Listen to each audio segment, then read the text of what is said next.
Welcome to Drinks World, where we celebrate entrepreneurs in the beverage industry. Today's guests are the father and son team Graham and Alan Muir from Independent Liquor. At Independent Liquor, which was started in 2004, the Muirs aim to keep a direct relationship with their customers, and this strategy has proven successful, and today they have about 2,500 retail customers. Let's welcome Graham and Alan to the show.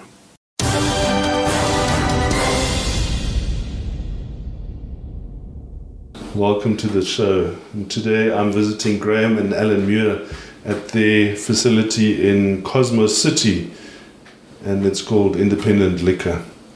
Independent Liquor has been around for a long time now. Yeah, we started off in 2004, where we kind of fell into the liquor industry. One of the partners now was overseas. He was working in another company and went to a pub in the UK, and he saw a product which was called Mudshake, which was a product manufactured in New Zealand. Okay. But they had a production plant in the UK, and he saw it there, and he made contact with them and said, is there anything we could look at?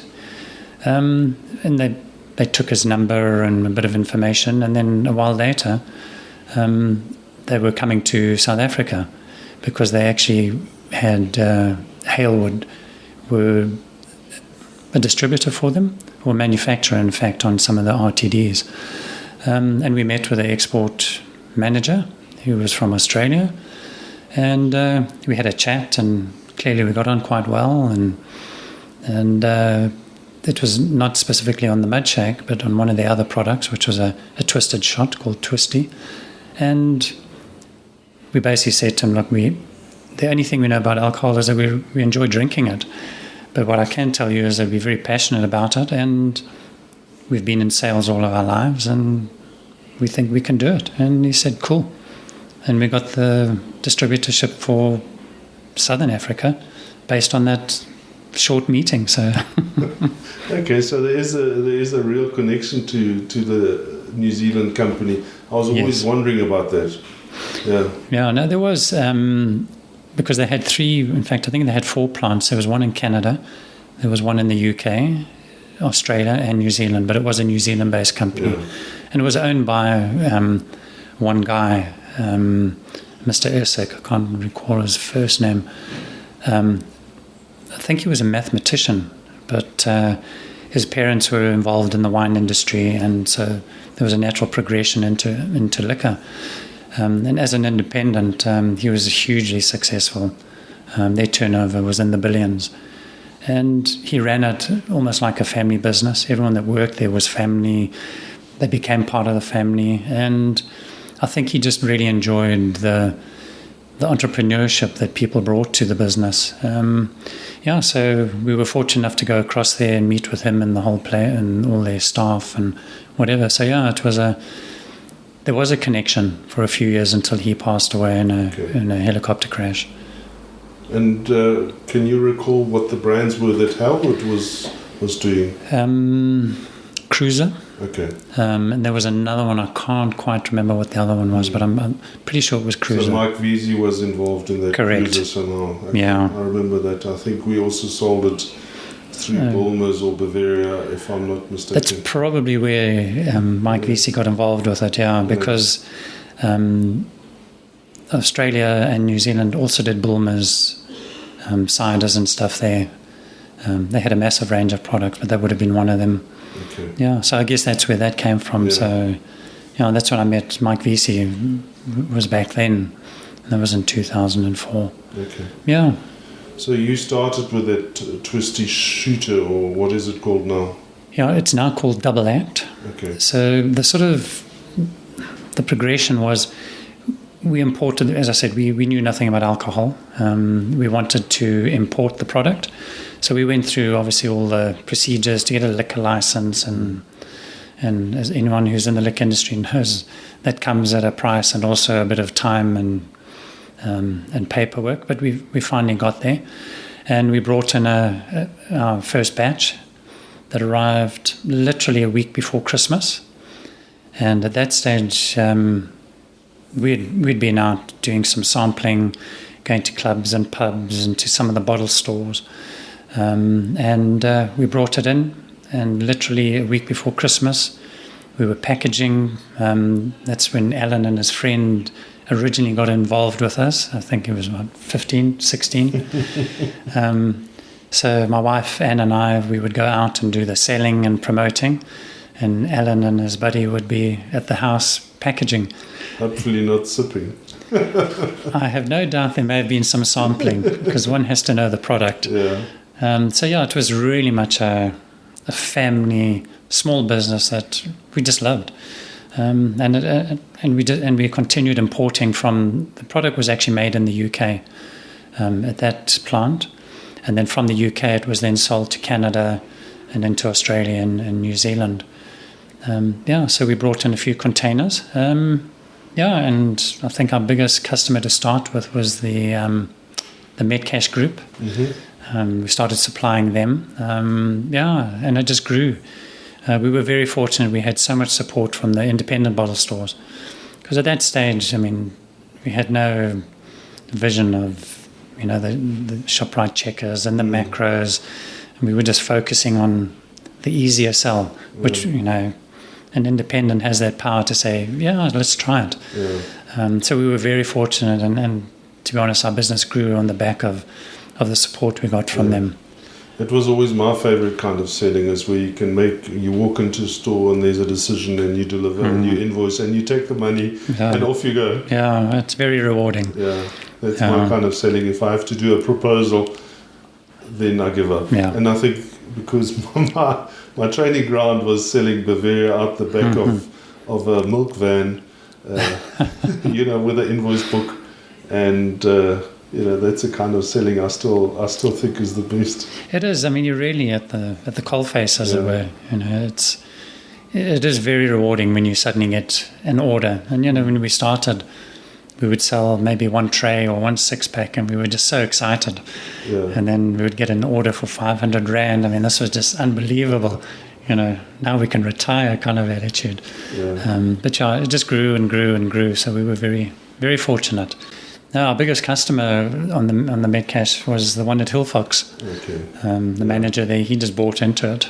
And then I think that's also, there's no doubt, being in that sort of outlet, the retailers, the independents would buy obviously from them. So we started getting calls directly from. So, yes, it has its you've got to go through the hoops with them. But it certainly is a great marketing exposure way, getting your product out there. So, we've always been thankful for whoever bought from us, regardless. Regardless, yes. And when did you start manufacturing locally? So we carried on importing, and then when Mike Erceg was the owner, when he passed away, they had to restructure very quickly. They closed the plant in the UK, and we were in the throes of wanting to order another container. And they said, look, this is likely to be the last container you'll get, because we're moving everything to New Zealand and we have no idea when that plant will be set up, etc., etc. And we thought, well, we've still got some stock. So we said to him, look, we can't wait, and we're not going to spend that kind of money for something that may be the last time we have it. We want to make our own variant. And they said, you can do it, but you're going to fail. They had fancy machines and, I don't know, did 2,000 a minute kind of stuff. We said, no, we'll do it. We weren't sure how to do it, but we started. We had their blessing. We were allowed to keep the name because we were given, when we started, they said, yes, you can use our name in South Africa. So we kept the name. They were happy with that. And so we started putting together a project, have a mold commissioned, started with packaging, and then it must have been, I think we rolled off, it was about the 30th of November 2007. We had a machine made by Handi-Pak down in Cape Town. right from the start, we just went there with some cups and said, please make us a machine. We've got no money. And I think, the cost today, it's certainly well worth it. Semi-automatic, and they put something together that we're still using today. How many years ago was that? We started producing 2007 October when we got the machine. Okay. But prior to that, we had started manufacturing. But what it was is we got an old toaster, these big anvil toasters, and we modified it. Snackwich machine. Modified it, drilled holes in it, had foil lids. And, in fact, we had blank foils and had stickers made. And we had teapots with product in and drums set up with little pipes. And we manually filled these things until 2-3 o'clock in the morning. Went home, showered, came back at 7, started all over again, and started selling. So it was really fun days. It certainly was.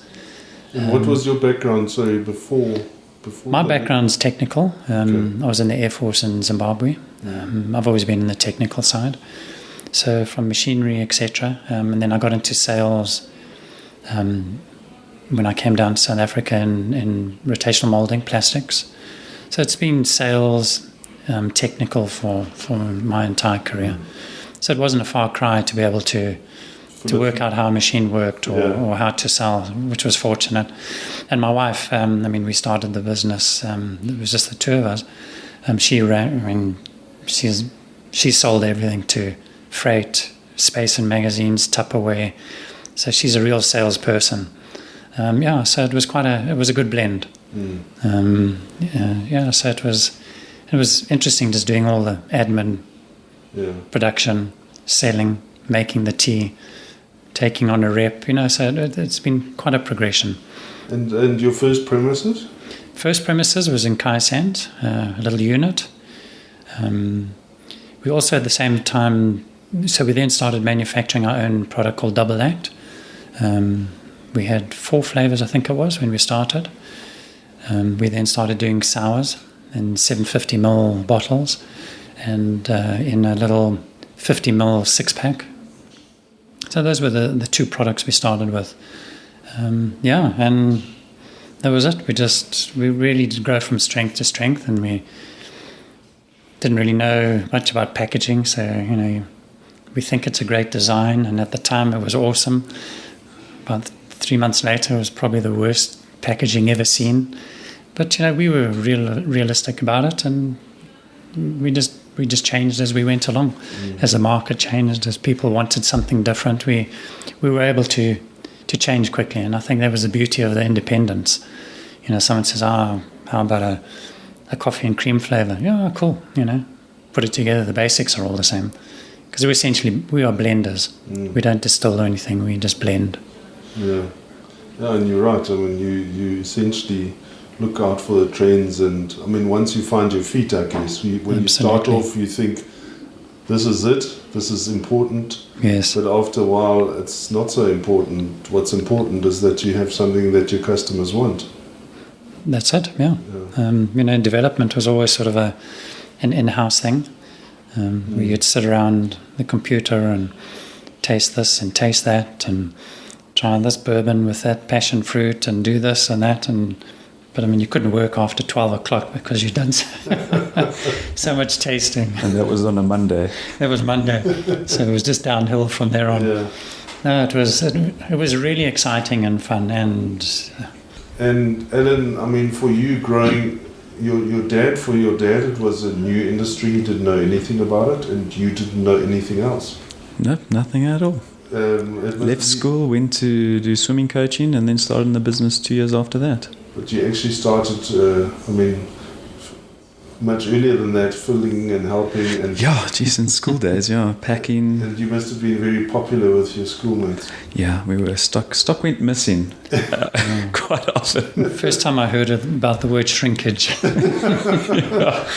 Was when your son came to help. There was shrinkage. Okay. At least we knew it was our one employee. It was market research. I had to get the guys to try it out. Yeah.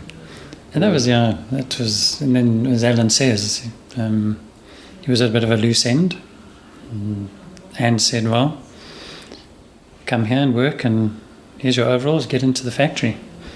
Yeah. And that was it. There was no favoritism, there was just get in there. Yeah.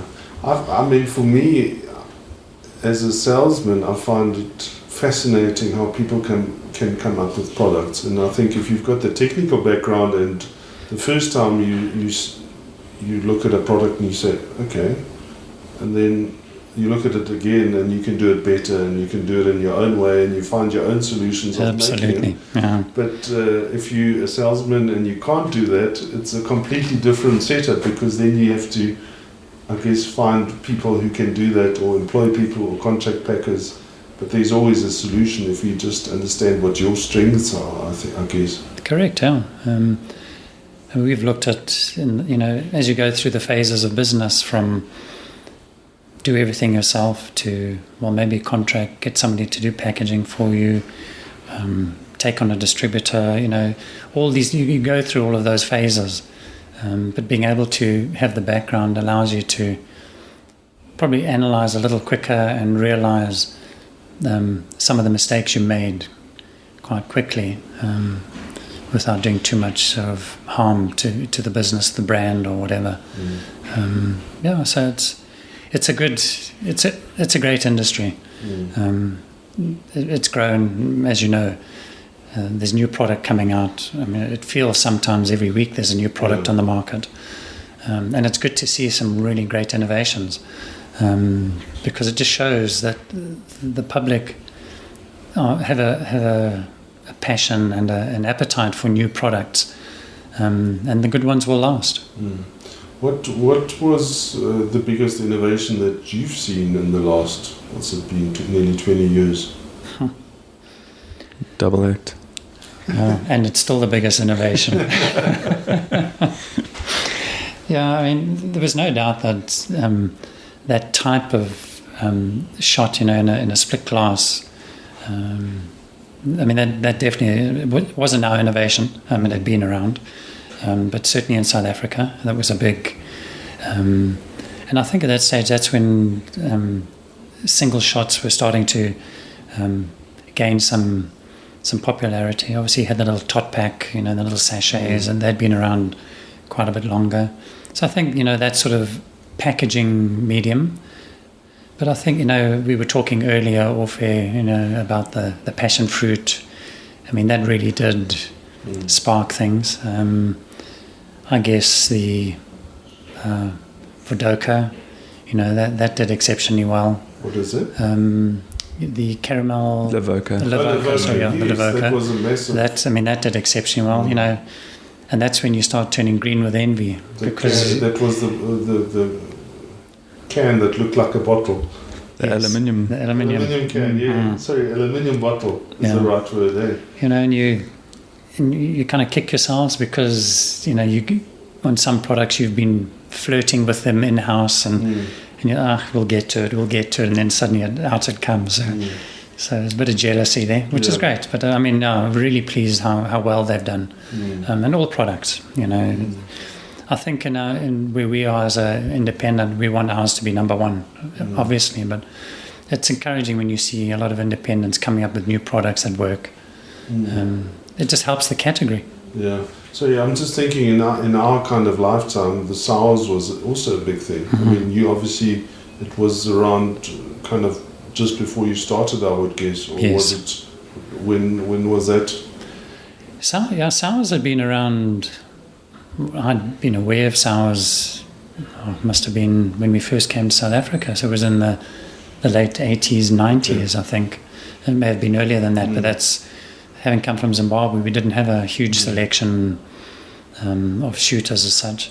And that's when I really noticed them, obviously drank them and whatever, but never thought I'd be in the liquor industry. Yeah. And then once you're in it, why don't we do sours? And at that stage, in 2007, 2007, it was still quite a buoyant market. And as you know, with sours, it's up, it's seasonal. And we still carry on with our range of sours, but it's a it's an easy enough product to do. Yeah. And I think that's what makes it easy. And it's a fun product, you know. Yeah. And how do you go about looking for new trends? I mean, and I mean, you didn't enter into the so-called craft gin category. Is that on purpose, or is it just because you don't distill, or? Our knowledge of distilling was not. We really didn't have. We were so focused on blending. It would have taken investment, and I think a substantial amount. And it was a case of saying, well, we were in a growth stage, so do we carry on growing our range, our market, etc., or do we diversify? In hindsight, sometimes we think, yes, we should have. But there'll be other trends where we can get into, and if it means distilling, then we'll go that route. We certainly did have a look at doing. We did look at doing some RTDs, but we would buy in from a distiller and then do it. You know, we're not believers in using a cane base and putting it out there as a gin. You know, it's got to be. It's got to be what it is. Yeah. So we'd done costings and packaging and all sorts. We were going to buy gin and then blend it with, you know, tonic and whatever and put it out that way. But yeah, we never got to that stage. And I think I first came to visit you here, or I think that was also the first time that I met you, must have been around 2004. When did you actually move into these premises? These premises we moved in 2014. 14, sorry. Now that's when you came, yeah. We'd met earlier on. In fact, it must have been about 2006, 2007. Because if I'm not mistaken, you were in KZN. And you had a company then, and you did some of our shooters and stuff then, yeah. Okay. Yeah, so that would have been 2006, somewhere around there. Okay, so 2014, and I remember there was a distinct feeling of jealousy of this beautiful facility that you had and this home that you created for yourself as a business. And I think that's always a very important. I mean, there's obviously different ways of doing it now. You can outsource everything and you can operate virtually. Correct. But it is really nice to have a wonderful base for your business like this, and I think it gives you a solid foundation, especially as a family business and where you're hands-on and you're manufacturing this stuff. Absolutely, yeah. I can remember that. I wish I had something like that. Well, that was really out of necessity, because we were in Kaya Sands and it was about 180 square meter factory with a mezzanine. With 3 storage units. Yeah, off-site for packaging. We were renting, and it was a case of we cannot grow. We either have to rent another unit next door, and then obviously there's the restraints of the liquor license. And we said, well, there's no point renting another premise because we're going to have to get another liquor license. So we said, well, we've got to do it, and we had a factory designed and built for us and got the liquor license, and that's it. So, and that in hindsight was the right thing to do. Definitely. It absolutely was. I can remember for myself renting all these little storage units, and we were doing a lot of liquid fruit at the time in our distribution business. Yeah. And we put all the non-alcoholic stuff in the storage units because you didn't need the liquor license. But a trick that I learned, and I don't know if it's still applicable, is that you could have branches on a distribution license. So I even had, and you had to get the address on the license somewhere. I even had my home as an address on the wholesale liquor license, and so we could store product at home. Yeah. And the garage was full of booze over December. I guess you were popular. Yeah. So, Alan, tell us a little bit about how you fit into the business and what your role has been. So I started off in the factory, as my dad said, kind of in the deep end. Get in there and very deep. Make it work. Make what work? I had no idea what I was doing. If there was a problem with the machine, I would fix it. Dad, how do I fix it? Well, figure it out, kind of thing. Yeah. that's where it all started. Then self-taught how to plan production.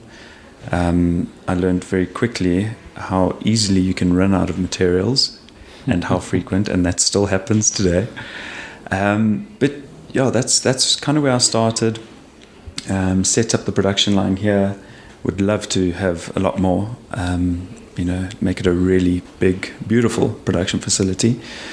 But since then, I've kind of done wherever needed. There's a gap here, Alan. There's something wrong with the computers. Networking.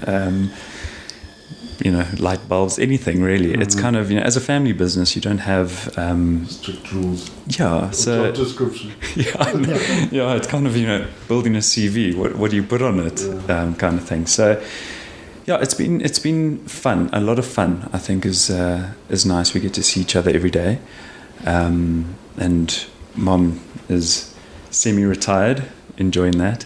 But when she was in, Monday to Friday, it was good fun. And it's kind of, guys, what should we do this week? New products, what's on the market? And there's so much, as you asked earlier, how do we think of new products? What are the trends? What sort of things are happening? It's not as easy as people think, because probably like, oh, why don't you do this? Oh, why don't you make a product like this? And you think about it, you have to. But when you start looking at it, there's a lot of risk to it, because it doesn't, it costs money to launch a product, and if it's a flop, it's happened to us. That money's gone to waste. So this year we've planned to do it the right way. Launch a product and do the marketing, take it out there into the market and see what happens, and then go full in if we get some good feedback. But yeah, that's what I do. It's pretty much whatever needs to be done, and taking on sales now is new to me.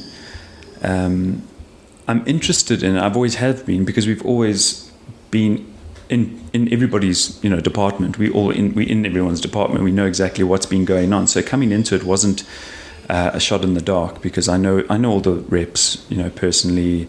We chat frequently. So I'm really excited on that on this year for sales and growing it. Now that I have a project, a plan, going forward, I'm really excited for it. Yeah. And how many people have you got on the road?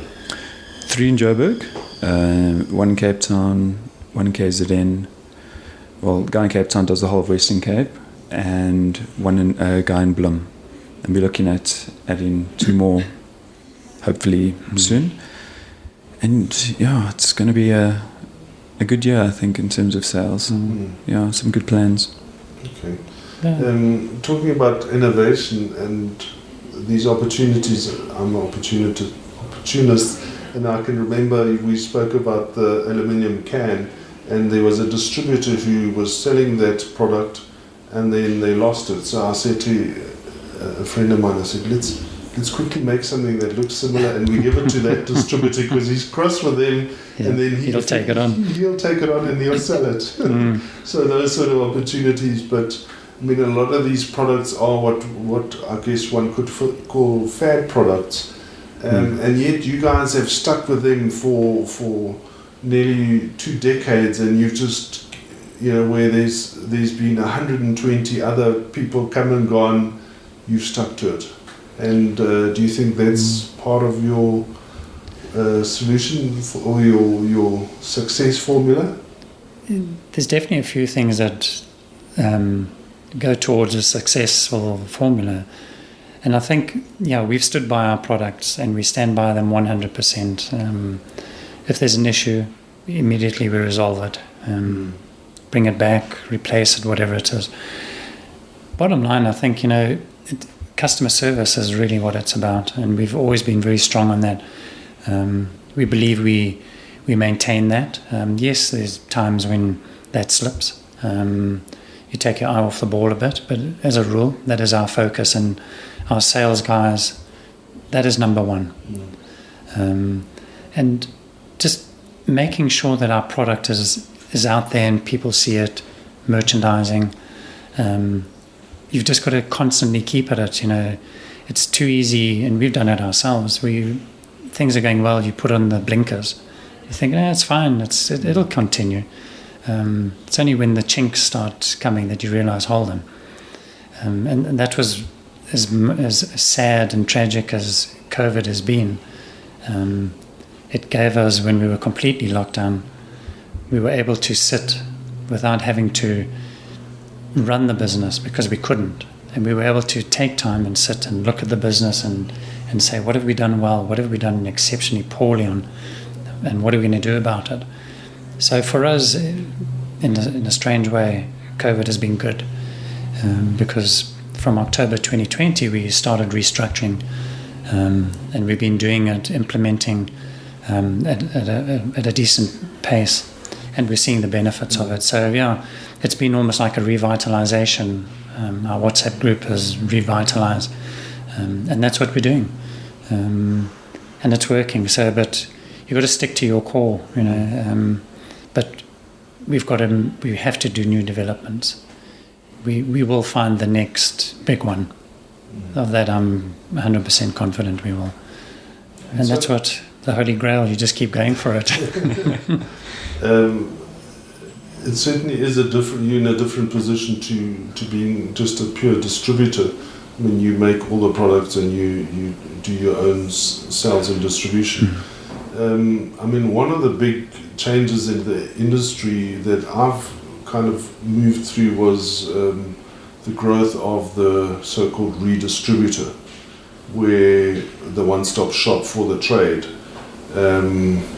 which, how have you managed that, or what is your recommendation for other people? Because it's so tempting to give it to those guys to do. You don't have to do all the debtors and the one bottle here or two bottles there. What is? Yeah, it was certainly part of our thought process when we started the industry, because there you're tapping into a wealth of experience. But I guess it might be some stubbornness when we started.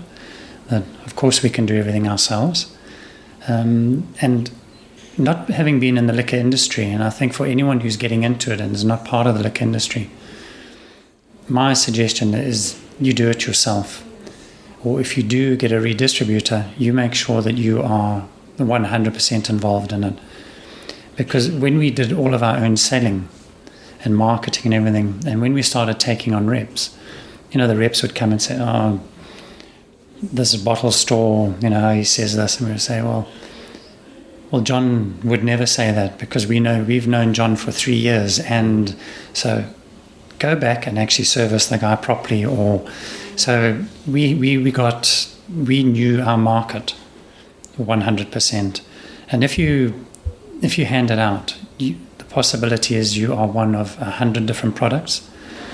And with all due respect to distributors, and they want to sell what moves quickest. If you're in their catalogue and you're maybe they're not going to push it that much. That's been our experience.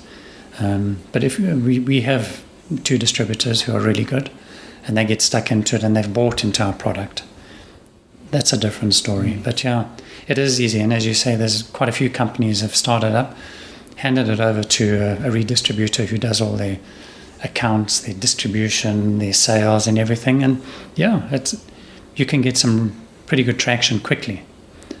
Longevity, I'm not so sure. Yeah, and then you're back to that fad kind of cycle. Yeah. You still have to maintain and own your product. Yeah. If you lose that, you'll start all over again. Yeah. And what has been the biggest challenge in your business? Money. Cash flow, yeah. Because the faster you grow, the less money you have. Growth sounds awesome, boy. It's not Turnover is easy. growing, this and that, but boy, It's not easy. you're still drinking water and eating bread. Yeah. So yeah, cash flow. You speak to, obviously we've got friends who've got their own businesses, and you chat to them, and you sit and say cash flow, and they just look at you and say, well, what is it?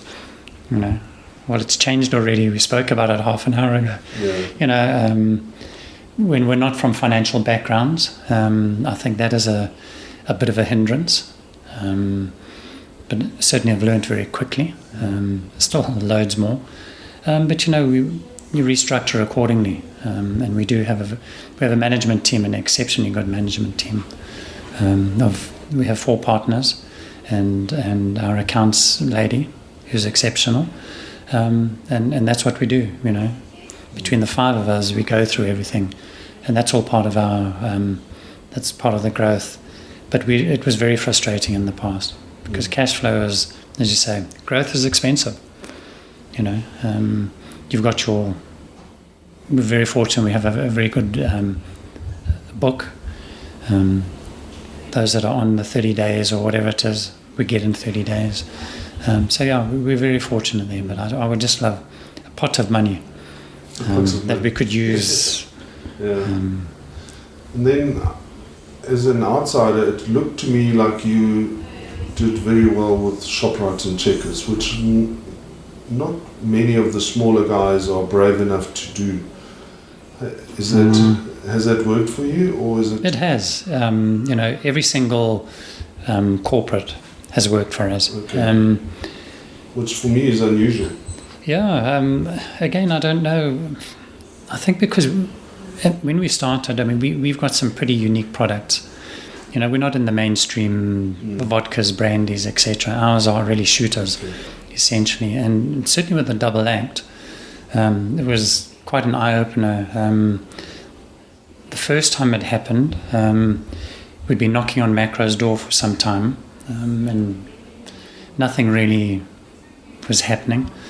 And then, in fact, we were just gone overseas to independent liquor in New Zealand, and we were on a flight back, and we had stopped over in Hong Kong. We took 2 days out to see Hong Kong, and I got a phone call from Kit Platt from Macro at Strubens Valley. And he says, "Can you come and see me at 1 o'clock?" I said, "I would love to, but I'm actually in Hong Kong, but I'll come and see you at 12 o'clock on the next day," or whatever it was. And went in and we went through it, and that was it. With the Macro, somehow he wanted in his store, and we had huge support there, and that grew into Macro.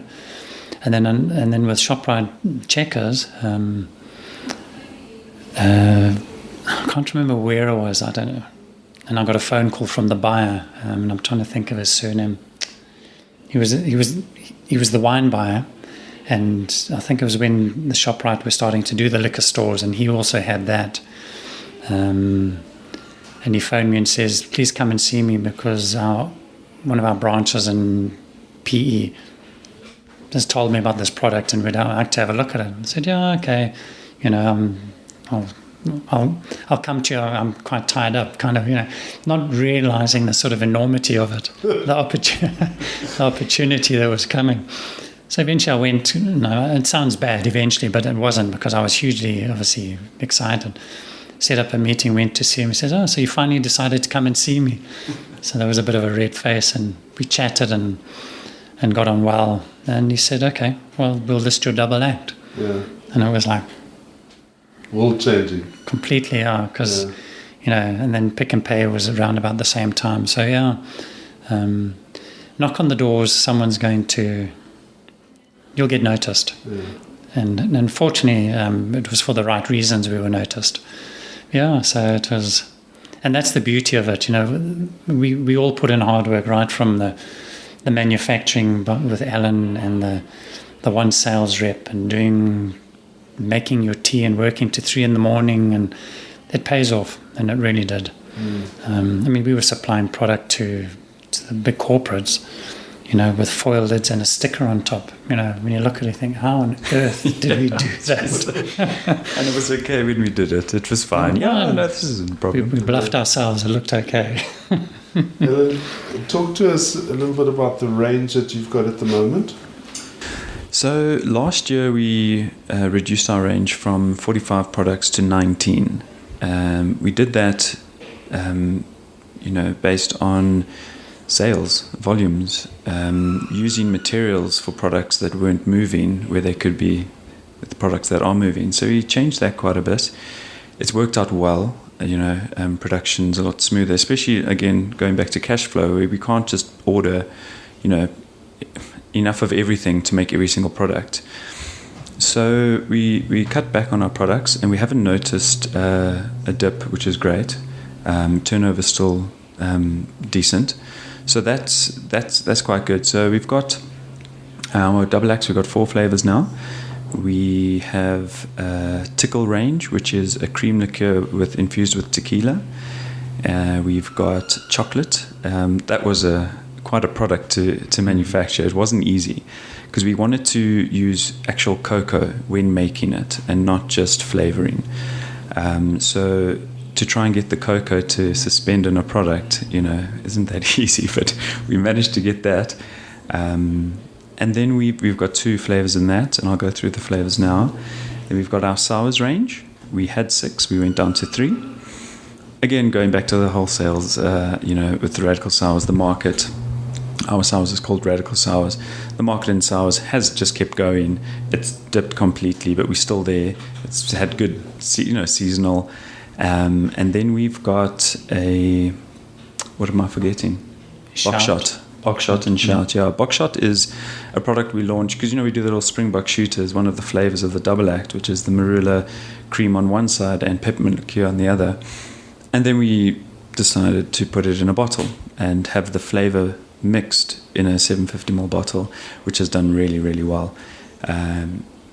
And then Shout, which is we tried to do a bit of a story behind the product. This was a shot in the dark, same sort of thing. Let's launch it, see how it goes. It was actually my sister's idea. She stays in the UK, and she was like, we wanted to launch a product, and she said, why don't you do this and make it out as like a story? It's a comic book, and there's different characters, and each flavor is a character. So we tried that, and the one that we've stuck with for now, we're gonna build that brand. It's already in KZN, is doing really well, and that's a bubblegum infused non-cream liqueur.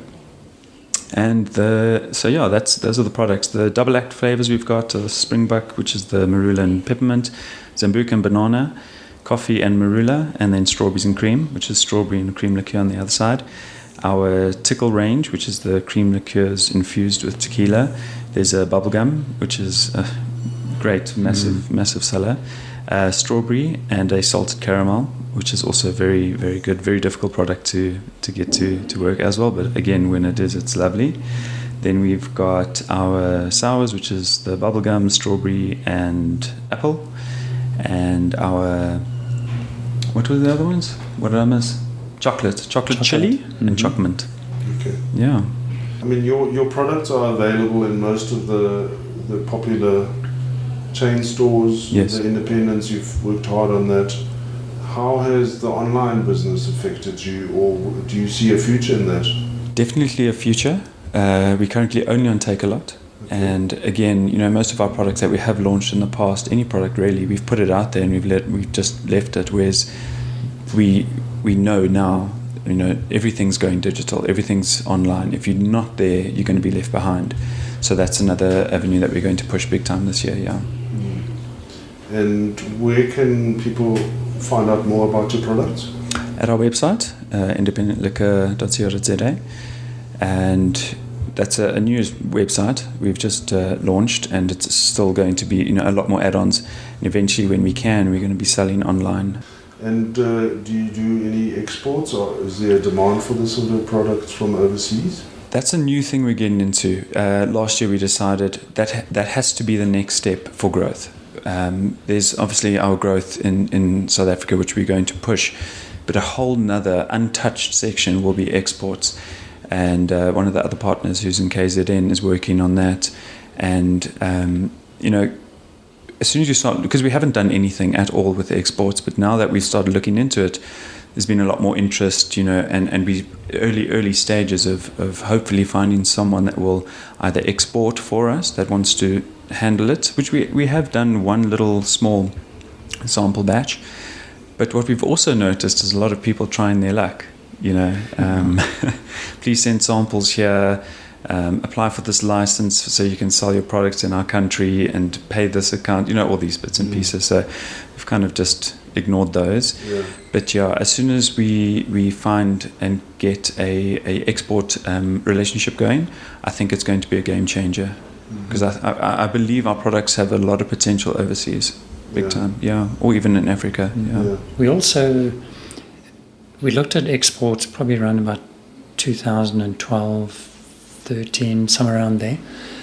And the trick we had was that we were in quite a growth stage, and we'd been chatting to a distributor in the States who were very, very interested in taking the product. We had gone quite a way down the road, and then we kind of sat and thought, well, if we do the exports, we're actually going to let the South African market down, and that's our core business right now.